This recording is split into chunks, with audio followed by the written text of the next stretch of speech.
Hi, my name is Tian Yu Shea. I'm a fourth-year medical student at the New York Institute of Technology, and you're listening to Do or Do Not. On today's episode, we are very excited to have Dr. Karen Nichols join us. Dr. Nichols is a true trailblazer who worked as an internist and became the first female dean at the Midwestern University / Chicago College of Osteopathic Medicine, where she served for 16 years. During this time, she was elected president of the American Osteopathic Association. When we interviewed female physicians on our podcast in the past, Dr. Nichols was again and again identified as their mentor and role model. In 2015, Dr. Nichols was selected for the Distinguished Service Certificate for her leadership, the highest honor awarded by the AOA. Despite her modesty, Dr. Nichols' resume places her as the first DO chair-elect of the Accreditation Council for Graduate Medical Education, or ACGME, which since the recent merger accredits residencies and fellowship programs in the United States for both MDs and DOs. As you will quickly see from this interview, Dr. Nichols is a paradigm and inspiration for the osteopathic profession. We hope you enjoyed this episode. Dr. Nichols, thank you so much for being with us tonight. We really appreciate your time. Happy to be here. Thank you. It's interesting because most of the people that I've interviewed are super nice and very successful, and I feel comfortable calling them by their first name, and they call me by my first name. For you, I feel like you're like the ultimate professor, and I should call you Dr. Nichols. But if you're okay and I call you Karen, that would just make it simpler, I think. That would be fine. Thanks. All right, Karen, thank you. So just to start, and we're going to talk about this just very briefly, I've read up, I'm not cyber stalking you, but I was actually given your name by the SOMA president, who, when I asked her who would be the best DO to interview, give me one person, she said Karen Nichols. And specifically, she said because of your role most recently with the ACGME. So I was hoping maybe you could just tell our listeners what the ACGME is, what the ACGME does, and what your role with the ACGME is. Sure. The ACGME is the Accreditation Council for Graduate Medical Education, and it is the entity that accredits all the 140,000 residents, fellows, and interns that take graduate medical education training in the United States. Now, in 2015, the AOA joined the ACGME and formed this new entity called Single GME. So instead of having an osteopathic graduate medical education system and an MD or allopathic graduate medical education system, we have one system. We put it together over a 5-year period, and now it's fully up and running as of July 1, 2020. It's amazing. I mean, it's such a huge change, right? I mean, it's really great. Can you tell us what your position is now and your role in the ACGME? Sure. First of all, the ACGME is made up of 7 member organizations. It was 5, and then they added the AOA and the AACOM, the American Association of Colleges of Osteopathic Medicine. And each one of those 7 member organizations has 4 people that they nominated. Now, I started to say representatives. That's not the correct term. They're nominees that were elected to the board. So as we work through that 5-year period to get fully embraced into the new system, first we added 2 DOs from the AOA and 2 from the AACOM. We just finished adding the 4th person from AOA and the 4th person from AACOM. I was one of the first 2 from the AOA. So that was in 2015. And I was just elected to chair the board of the ACGME, and that will start in the end of September. That's awesome. That is really, really cool. Like, we've interviewed some really, really amazing positions, a lot of doctors that are doing great things. And again, I always tell the students, I think a family practitioner that has a busy practice and is taking care of a lot of people, taking care of families. I think that's amazing, but a completely different scale, that whole position and helping steer those changes must be amazing. Can you tell us what your normal day looks like at work? Like what you do, what time you wake up, and what you would do in a normal day? Well, there is no normal day, mainly because I'm a general internist. I was in private practice here in Arizona for 17 years. Then I flipped into the academic world and was dean of the Chicago College of Osteopathic Medicine for 16 years. Then 2 years ago, I stepped down because I love being on the speaking circuit. So I was out somewhere in the United States once or twice a week speaking on end-of-life care issues, leadership issues, women leaders in medicine, osteopathic medicine, a variety of topics. COVID hit and all the travel stopped, but I'm still doing speaking on Zoom on a remote basis. However, getting ready for assuming the chair of the ACGME takes a great deal of my time. Plus, I do work for the AOA. We're getting ready just now for the AOA House of Delegates, and I chair a major section of that. I serve on the board of the medical malpractice company here in Arizona. I am on the National Residency Matching Program Advisory Committee. So every day is different. It may be full of Zoom meetings. I may spend a couple of days working on speeches, a variety of things. So very different. Do you have any time to sleep? I mean, how are you sleeping with all that? Just like you, Ian. Yeah. I'm a workaholic too. I get it. But that's a lot. So that was kind of like a great summary of the questions that I have. So I want to go back, if you don't mind, to sort of the beginning. There was a video on women in osteopathy that I want to talk to you about a little later. And in one of the videos, or one of the editorials on the videos, they said you grew up in a very rural area and actually said that you thought you were going to be a farmer's wife. So can you tell us a little bit about that, and then how you became interested in medicine and decided that you wanted to be a doctor? Sure. Well, let me preface this by something I published in the Journal of Graduate Medical Education.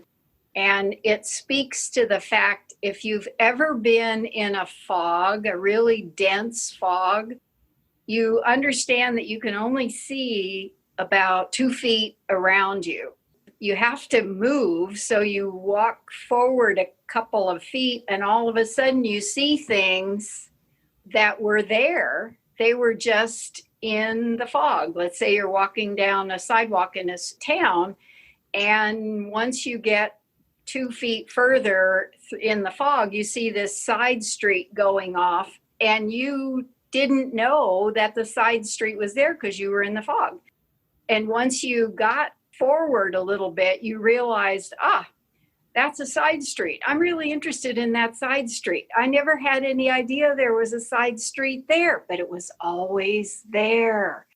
So I developed this acronym called FOG, which stands for several words, but you have to have faith that the future will provide options and opportunities to reach your goals.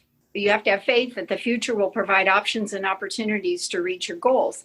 So yes, when I was growing up in a very rural area of Indiana on a dairy farm, the only people I knew that were adults were farmers and the farmer's wife.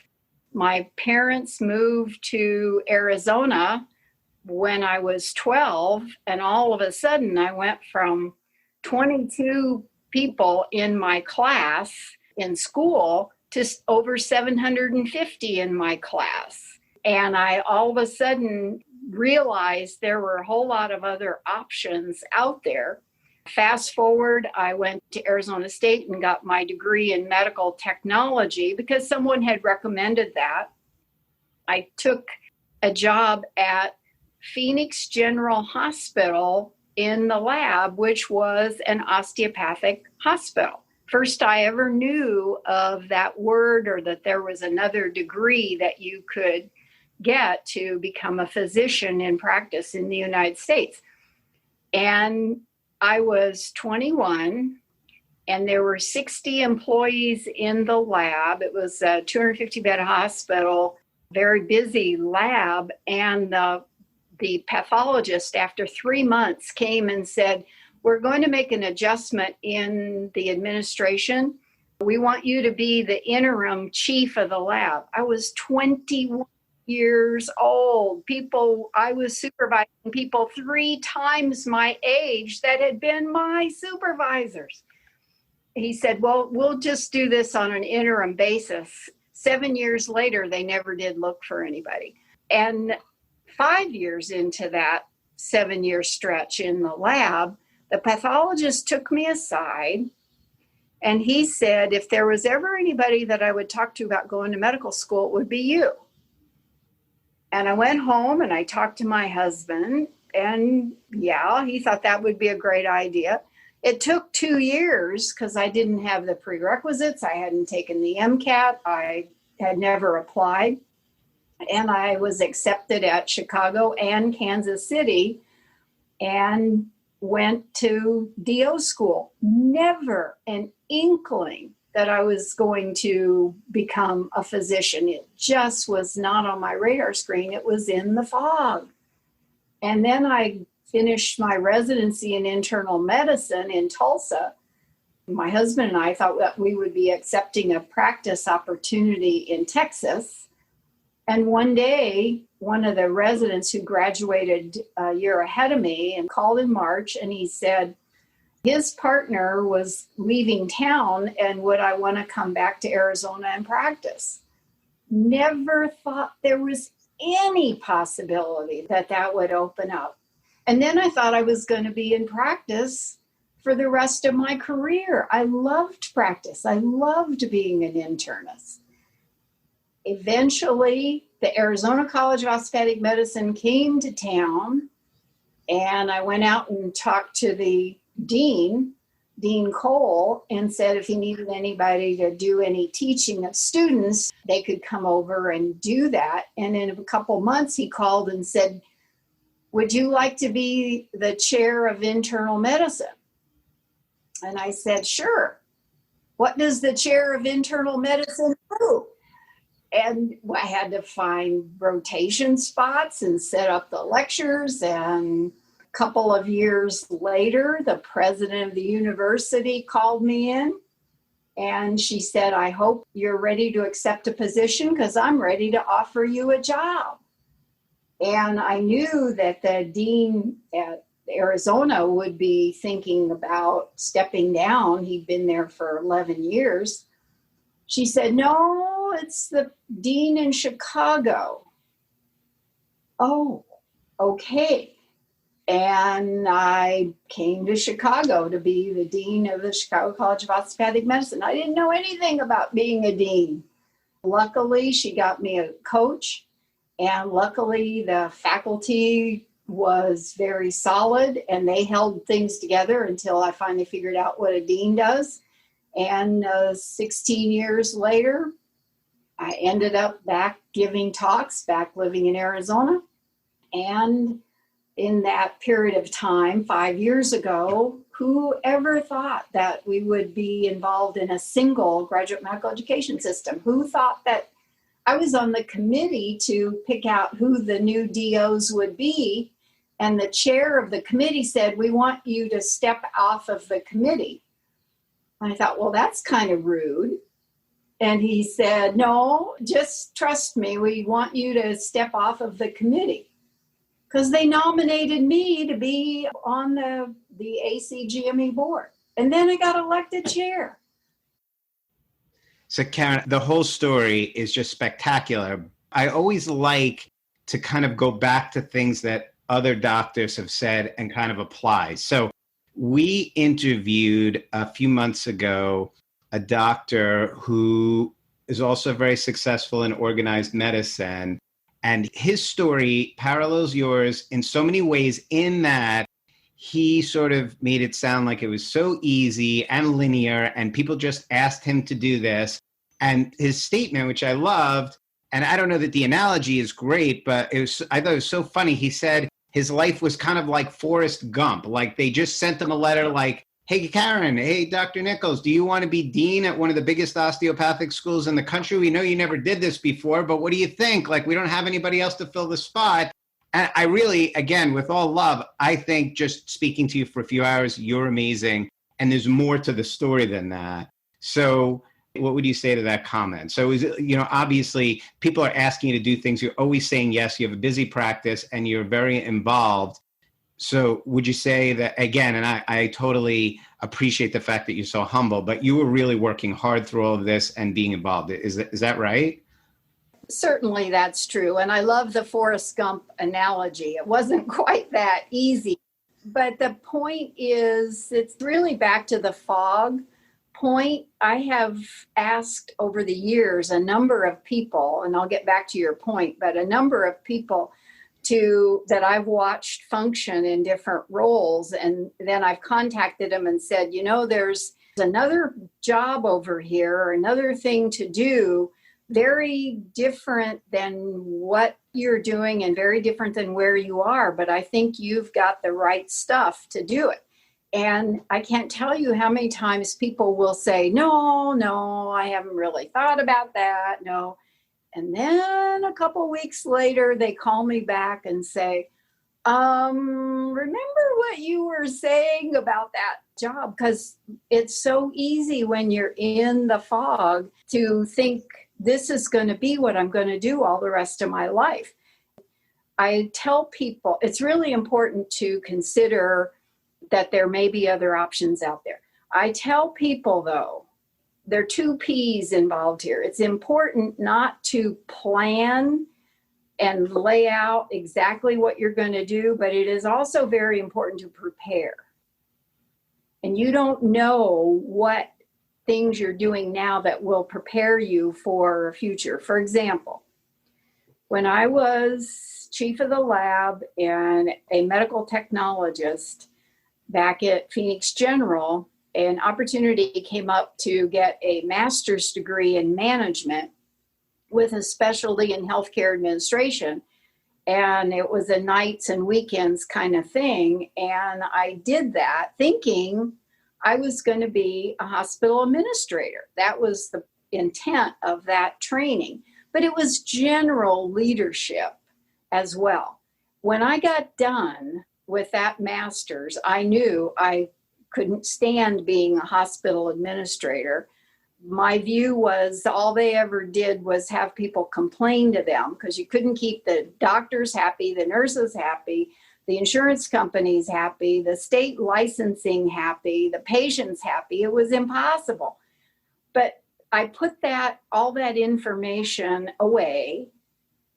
And then as I went to medical school, went to residency, started into practice, and started into organized medicine and volunteering, I pulled out that information because it was basic leadership principles. And after all those years, there were ways that I could use that. I had no clue at the time that I was preparing for something down the line. So I speak to students and residents all the time. I tell them, because they'll ask me the same question. Did you know you wanted to be a doctor? Did you know you wanted to be a dean? Did you, all that stuff? Nope. And they thought that there was this master plan. There was not a master plan, but there was preparation and there was readiness for opportunities. And being willing to say, I don't know how to do X, Y, Z, but if you're willing to give me a chance, I'm willing to learn. So one thing that I want to talk to you about is, again, the story is amazing, and you were thinking about administration, and you decided you wanted to be a doctor. You went into internal medicine. You were the head of an internal medicine society, and ultimately decided you wanted to go into organized medicine and lead a medical school. So my question for you is that the whole theme, a lot of what you've done, you identify yourself as an osteopath, obviously. You're president of the American Osteopathic Association, right? As maybe a crowning point of that. But that's the highest position you can have as a DO. You're president of the American Osteopathic Association. Amazing. So just a parallel for me, when I tell people that I'm working on a podcast with some students and they're very excited about it, they say, well, are you working on I'm a gastroenterologist. So obviously they assume I'm working on a GI podcast. And I certainly have not been very involved with osteopathy throughout the years, but clearly I'm coming back to a podcast on osteopaths. So my question for you is, why do you think you identify so strongly with osteopathy, and why has this path been sort of a DO path for you? That's a really good question. I owe everything to the osteopathic profession. And it's not about giving back, it's about paying forward. And that's a cliche, but it's really true. The osteopathic philosophy is how patients want to be cared for. I'm so enamored of our approach, and I'm watching our allopathic colleagues embrace that approach even more. And they won't call it osteopathic, and they don't have to. That's not the point. They are coming back to the emphasis on caring for the patient, and we never left it. There's a really good article in the December 2005 Academic Medicine issue, and it was published by Cooper, MD from University of Penn, and Tauber, MD from Boston University. And they said that the physician at practice had always been on the MD side, emphasizing caring. And over the years, as the scientific knowledge became more and more solid, the MD profession moved away from the caring emphasis to be more scientific. So that was 2005. So that was 15 years ago. It's coming back. And they're understanding that interacting with the patient is how you find out what the patient is really all about and what their issues are. Francis Peabody, MD, spoke to the Harvard University medical students in 1927, and he said, the secret of caring for the patient is in caring about the patient.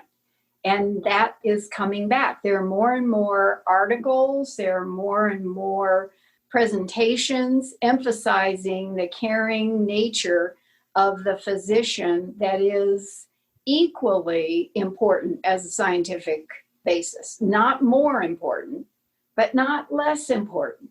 And the osteopathic physicians have always gotten that. We own that, and we need to teach that to our allopathic colleagues because they're very interested. That's a great answer. Yeah, I appreciate that. I once, I think, just echoing your statement, I think one of the best pieces of advice is that I was ever given. My first, unfortunately, we hate to talk about these things, but, all proceduralists have complications. And my first complication, as an attending, I emailed my chief and I said, how do you deal with these things? And after, he said, I'll reply to you in 3 days. And he replied with, care for your patients and make sure they know you care about them, which I think is what you're saying. And I will quote the chair of OB in Kansas City, Lee Davidson, who's long gone, who said, your patients don't care what you know until they know that you care. Absolutely 100% true. And now that I've been on the other side of the fence with family members, and I don't go in with them to say, I'm a doctor and talk to me. No, I go in as a daughter or wife or sister And I'm assessing that doctor just as much as they're assessing my family member. Well, all the studies show that in 18 seconds whether you're going to trust that physician or not. Karen, my next question, Tian Yu is the first student that I sort of dragged into this whole craziness. And I preached to him a little bit, and I'm curious. I want to see what you think of this idea. I read a book not too long ago called Range by a man named Epstein. And the sort of the idea of the book is that, and it's not about medicine or doctors, it's just a general theory. He hypothesizes that people that have range, meaning people that have had different experiences throughout life, and again, I think this sort of describes you a bit, have looked into different career choices, have thought about different professions, and kind of have a good view before they walk through the fog and find that right corridor that may be better suited for what they end up doing than someone who just goes on the straight and narrow path. So my analogy is, it's great to go to high school, get a 4.0, go to Harvard, get a 4.0, get a perfect score on the MCAT, go to Harvard Medical School and go straight through. But again, in Epstein's theory, he feels that there may be more benefit to the person that doesn't take that path and actually has a little more experience in other things and knows that that's actually what they want to do. And, sometimes when I look at osteopathic, admission criteria, and maybe the MCAT is a little lower and the GPA is a little lower, but I think they take sometimes older, more mature students with more experience. And that's what I've seen with my friends in osteopathic school. My question for you as a past dean and someone that's been involved in the osteopathic profession deeply, do you think that is correct? I absolutely do, but I don't want to make a blanket statement. I'm sure that there are successful physicians who enjoy their career on the MD or the DO side that did go straight through. I think it is important to get a perspective of what the options are and what really suits you well. I wrote down, as you were talking, I wrote down gap year, because that is something that a lot of college students do. Go have some other experiences and figure out what they want to do. And I think that's one of the reasons that there's a lot of emphasis put on volunteerism in applying to medical school. Plus, the personal statement is very impactful.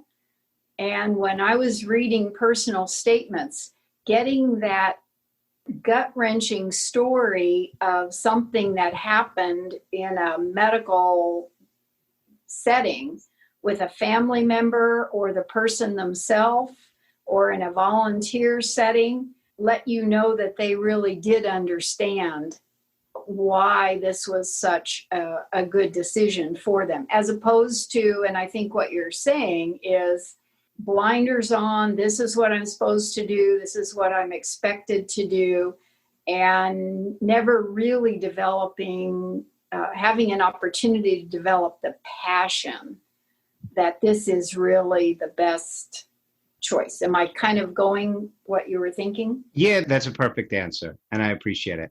So my next question is, if a pre-medical student came to you and asked you what was so special about osteopathic medicine and why they should consider going to osteopathic school. And again, you've worn a lot of hats and you've been dean of an osteopathic medical school. And I don't know if someone's been so brazen as to ask you that, but how would you answer that question? I don't think that it's a matter of trying to convince someone that that's what they should do. Well, Harry Truman had a great line. He said, when your kids ask you what to do and want your advice, find out what they want to do and tell them to do that. And my corollary to that, I was just talking to somebody yesterday who's undergrad, and said that she wants to go into surgery. And I said, well, let's talk about that a little bit. Tell me what it is about surgery that really resonates with you. And it turned out that what she was really describing was much more internal medicine than surgery, and much more osteopathic in the caring focus than where she had even been considering before. And I'm not slamming my allopathic colleagues. Many of them get this. What I explain is it's not an option in the osteopathic world. It's embedded in how you are trained and the focus that you have. But I never try to talk anyone into going to medical school. I never try to talk them into a particular school. I never try to talk them into a particular degree. I ask them questions about what's their motivation. And generally, by the time we get done with all them answering my questions, they know what they want to do. I don't have to talk them into doing XYZ. They know. They just may not have had anyone help them crystallize it. So that's my approach. That's great. And I have another question that may be similar, but we'll see where it goes. One of my other thoughts is if a student came to you, so I'll use myself as a case study. So I decided, and again, obviously this is younger me. In the last episode that we did, they were talking about like future you and past you. So we're going to look at younger me. So when I first started thinking about medical school and decided I wanted to go to osteopathic school, I interviewed. I'm from New York, and my family's in New York, so I interviewed at the New York school. And then I felt that I really wanted to go to the Mecca. You know, I did so much research and I was like, if I'm going to go to osteopathic school, I'm going to Kirksville, Missouri. So I went to Kirksville, Missouri. And on the way to Kirksville, Missouri, Kansas City looked pretty good, which is obviously where you went. And I had some family there. So I'm like, I'm going to go interview at Kansas City. So when I talk to people about different schools, and again, I don't know what the students' thought are, and I've tried to tease this out of them, but the big schools at the time that I was applying was PCOM, NICOM, and Chicago. Again, on the East Coast at least, and then California was sort of on the West Coast. So my question for you is, if a student came to you and said they wanted to go to osteopathic school, but weren't sure what school they wanted to go to, and obviously based on your last answer, you would try to tease out what they were trying to get out of the school. But for example, if they wanted like a classic osteopathic education, would you steer them towards Kirksville? Or if they wanted a big city or a bigger school, how would you advise them? Like, does that question make sense? Oh yeah, but you have to remember you're talking to the dean of 16 years of Chicago. All right, so let's take Chicago out. Let's say they said, listen, I have an allergy to cold weather. Chicago's not for me. Okay. A lot of that has to do with what kind of qualifications the person is bringing, frankly. You did a lot of background work and they need to do that. How do their qualifications stack up against the average for the applicants and matriculants at X school? And it could be that a particular school is a very high interest, but there's a 20-point gap in the MCATs between what they have and what the average is for the people that matriculate there. Not that they shouldn't apply there, it could be their stretch school, but they're going to have a much stronger chance if they also apply at schools that have more closely mirror their qualification numbers. And it may sound kind of counterintuitive that I'm talking about numbers, and osteopathic physicians are about caring. What I'm wanting to say is that there are a lot of different pathways to become a good osteopathic physician. And one school may have scores at one level and another school may have them at another level. Both of them graduate all of their students and they all match. So it's important to get the data and align, at least in a general way, with where the scores are. Yes, okay, they don't want to be in cold weather. I get that. You would say, being totally modest for Chicago, you would say Chicago's a great school and that should be high on their list. Is that fair? And Arizona is our sister school. So it's also a great school. But there are so many choices now. The 60th campus was just approved in Utah, the Nurda school. There are 60 places you can choose from to apply to. So there's got to be some place that has a similar profile. And cold, warm, west, east, you got lots of choices. When I went to medical school, one of my criteria was it had to be in a town big enough that my husband could get a job. So I didn't even apply to Kirksville. He was working in major industry. There was no point in even wasting our time. I had the street cred to do well there, but that wasn't going to work for us. In fact, I didn't apply to Des Moines either. Not a big enough town. All right, that's an awesome answer. Good advice. Much appreciated. When I decided I wanted to go to medical school, when I decided I wanted to go to osteopathic school, I did a lot of research. You see that. So I decided I was going to go to my family practitioner and ask him what he thought of osteopathic school. And his name, I'll even say his name, I don't know if that's right, but his name was Dr. Stuart Horowitz. And I went to Dr. Horowitz. He had on his door Dr. Horowitz, and he had been our family doctor for a long time. And I said, Dr. Horowitz, I'm thinking about going to osteopathic school. I'm curious what you think about it. And he said, oh, I'm a DO. I went to Des Moines. So I was kind of shocked. So I asked him, I said, well, you don't do any manipulation. I've been coming to you for the past 20 years or whatever, 21 years, whatever it was. And he said, yeah, I wasn't very good at manipulation in school and I didn't incorporate it into my practice. I think it's great. I usually send those patients out. And I asked him, I said, well, Dr. Horowitz, I said, can I ask you, how come your door says Dr. Horowitz and doesn't say Stuart Horowitz DO? And he told me, he said, Stuart, I had Stuart Horowitz DO for a number of years after I graduated Des Moines on my door. It just got really annoying explaining it to everybody. It took a lot of time. So I just changed it to Dr. Horowitz. Now, in the same light, I recently sent you an email, and at the bottom of my email, it said Dr. Ian Storch, and there was no malintent. I think I sent you a picture of the door outside my office that says Ian Storch DO, but you made a very pleasant, nice comment about it, which I really was just embarrassed. I didn't take it offensively. I just was a little embarrassed.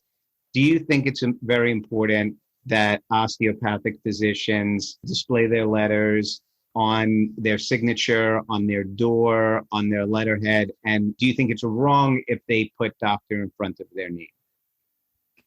I do support being clear about what the degree is.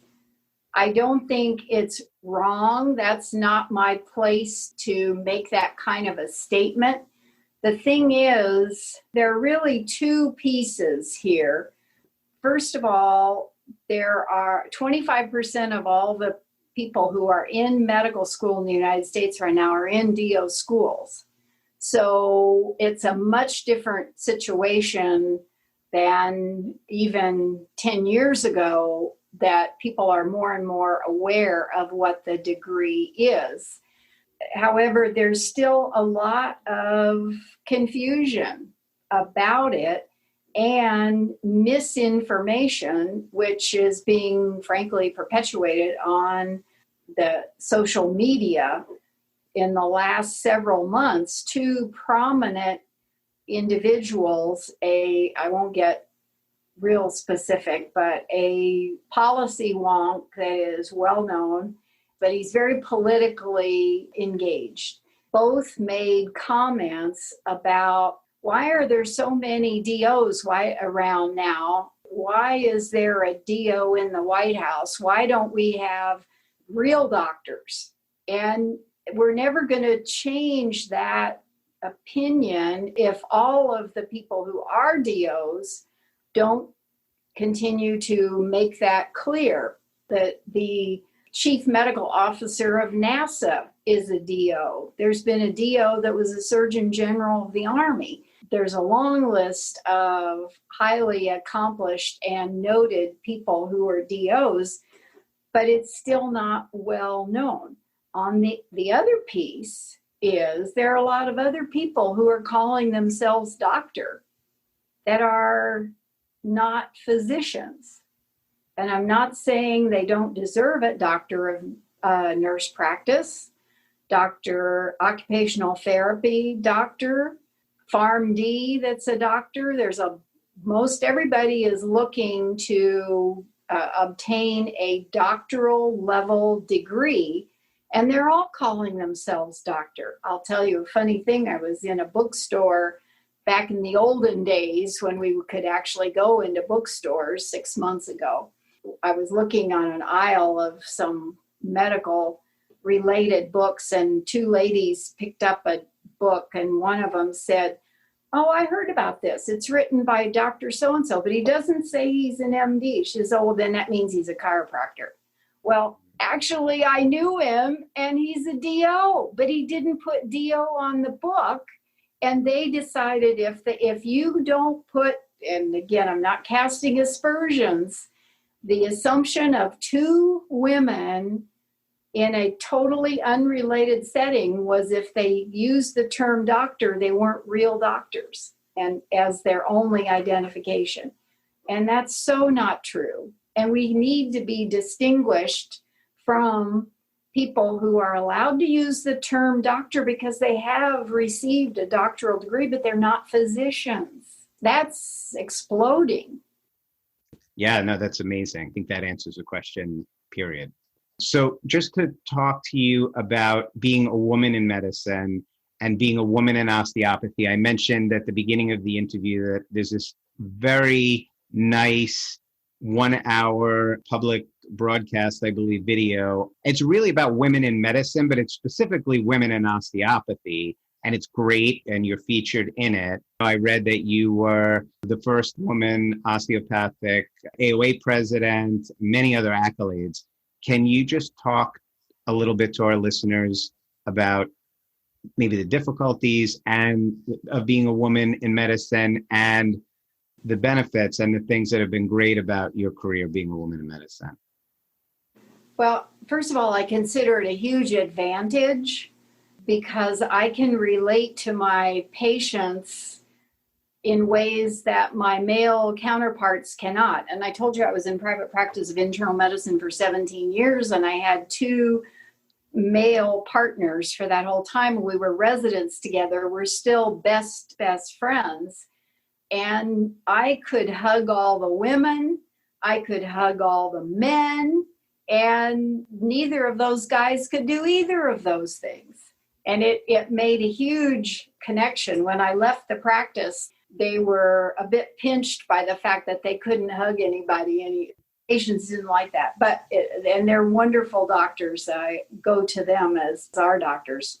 So having said that, as a daughter with three sisters, it never occurred to me that there was anything that I couldn't do as a woman.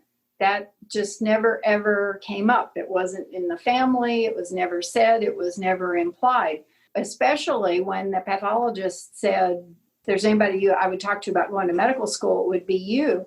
And that seemed fine. And we only had 12% of the people in my class were women, but I didn't think anything about that either because it was not a common thing. When I graduated from residency and went into practice here in Arizona, only 15% of all of the people who were an active medical license in the United States were women.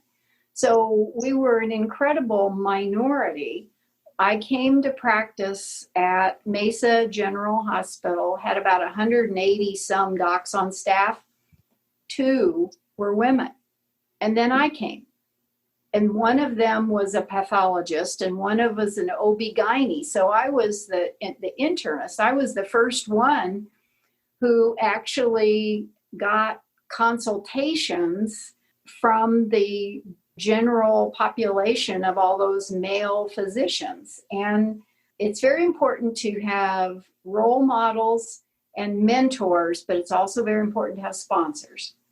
And I didn't realize it at the time, and it certainly was not his intent, but the doc that I joined had been there, as I said, 1 year ahead, and he's a terrific doc, and everybody had the highest regard for him.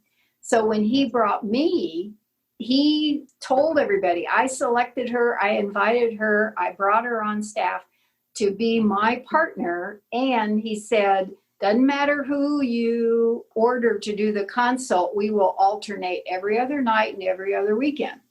So I had a sponsor. Now, a couple docs kind of followed me around just to see how I would take care of their patients, and I passed muster, and off we went. So at first, I would really, I had an office practice then and a hospital practice. And first I would get the women patients. They had lots of women patients. And then pretty soon I started getting their husbands. And I would get this question, 2 questions. One was, so what's it like being a woman doctor? And after we'd gotten acquainted a bit, which I knew meant as compared to being a male doctor. And so my answer was, I don't know. I've never been a man doctor, which, yes, they laughed too. And then, but my less snarky answer was, I'm not going to take care of you as a woman. I'm going to take care of you as a very well-trained doctor who happens to be a woman. That's how we're going to do this. And when the men patients would come, I'd get their history, and then I'd say, I'm going to step out of the room and have you get undressed and put this gown on. And I'd get this question, you're going to examine everything? And I would say, yes. And then I would say, I'm the one you want to do your rectal exam. And I get this, what? I got the smallest hands in town. I think I stole your line, Karen. I use that one too. It just wasn't a problem because I didn't let it be a problem, and I was treated very fairly. I've heard of other specialties where the women are significantly disadvantaged, but it was also a community hospital. It wasn't a major academic medical center where there were, yes, there were egos, but there weren't massive, I'm going to stake my whole life egos. We built relationships, we worked together. And if you ever watch the television show MASH, I have. Hot Lips Houlihan, for whom do not aspire in any way, shape, or form. But at one point she said, respect. That's all I ask. I don't want anything more, and I will not accept anything less. That's awesome. Karen, very much appreciate your time. I have one last question. So I always ask as sort of my closing question, is there, and this is not from you, so this is there one piece of advice that you were given by someone else, whether it was your parents or a high school teacher or someone in medical school, someone in residency, and it doesn't have to be one piece of advice, it could be a few pieces of advice, but can you think of some advice that you were given that was very profound to you that you would pass on to the students listening to the podcast? Whoa, that's a heavy question. I would say the first thing that comes to mind is what I heard from my grandparents when I was a little kid. was you can be anything you want to be. Nobody can hold you back or set any kind of limits on you. And I'm sitting right now at my grandfather's desk that he had when he was in the Indiana State Legislature. And so it's well over 120 years old. And he gave it to me when I started in medical practice. He was my role model. He said, one person can make a difference. And then he said, one person must make a difference. And that's how he lived his life in everything. He was a simple farmer. He was a state legislator. He was on the board at church and on the board at school. It was always about making things better, no matter what arena. He was not highly educated. He was certainly not known by anyone. I'm staring at a picture of him sitting at this desk in 1939, and it was not a new desk at that time. From a physician point of view, I already said this. However, my byword has always been from Dr. Davidson that your patients don't care what you know until they know that you care. And I live by that more and more, even though I don't take care of patients anymore. However, training the next generation of physicians, I want them to embrace that. I want them to understand that's how they're going to be the most effective as a physician.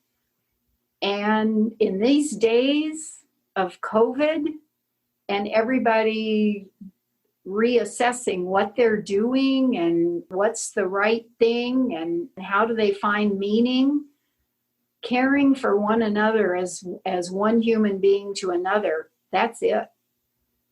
That never goes out of fashion. No amount of illnesses and pandemics changes that one.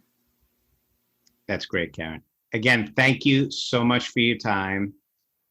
Really appreciate having you. It's been a great, great time spent with you. Well, could I give you a shout out? Sure. This is a labor of love. That's so obvious that you care about this so much. And you are doing this not to benefit you. You are doing this to make things better for those who follow. And that's why I agreed to do this. And that resonates. And you are a role model for a lot more people than you know. Thank you very much, Ian. Thank you so much, Karen. I really, really appreciate your time. This concludes our episode of Do or Do Not. Send all inquiries, comments, suggestions, and even let us know if there is someone you want us to interview to doordonotpodcast@gmail.com. Don't forget to like us on Facebook at Do or Do Not Podcast for updates. If you enjoyed our podcast, please share it with your classmates and administration. We have plenty of more interviews lined up, and we're excited to share them with you. This is Tian Yu Shea. Thank you guys so much for listening to Do